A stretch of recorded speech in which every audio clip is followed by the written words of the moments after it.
కాలం మారిపోయింది. ఇప్పుడు మన పిల్లలు అమెరికా చాక్లెట్లు తింటారు, కొరియన్ పాటలు వింటారు, అన్నంలో రీల్స్ కలుపుకుంటారు, అప్పుడప్పుడు ట్రోల్స్ నంచుకుంటారు. 6 నిమిషాల పాటలు 3 నిమిషాలు అయిపోయాయి. 6 కాలాలు ఉండాల్సిన ప్రేమలు 3 రోజులకి ముగిసిపోయినాయి. గొప్పగా సంపాదనలు, చప్పగా సంసారాలు. తినడానికి టైం లేదు, పడుకుంటే నిద్ర రాదు.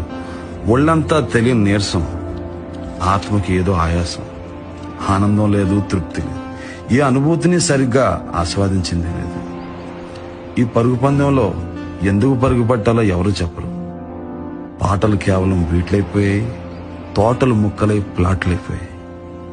తిండి బిజినెస్, బండి బిజినెస్, దేవుడి గుడి పాలిటిక్స్, అమ్మ ఒడి పాలిటిక్స్. సోషల్ గా అబాలిష్ చేసుకున్న కట్టు బానిసత్వాన్ని సోషల్ మీడియాతో మళ్లీ పట్టి తెచ్చుకున్నాం. వ్యూస్ కోసం కకృతిపడి చెప్పే అబద్ధాలు చూస్తూ సత్యానికి దూరంగా సంకుచితంగా బతికేస్తున్నాం.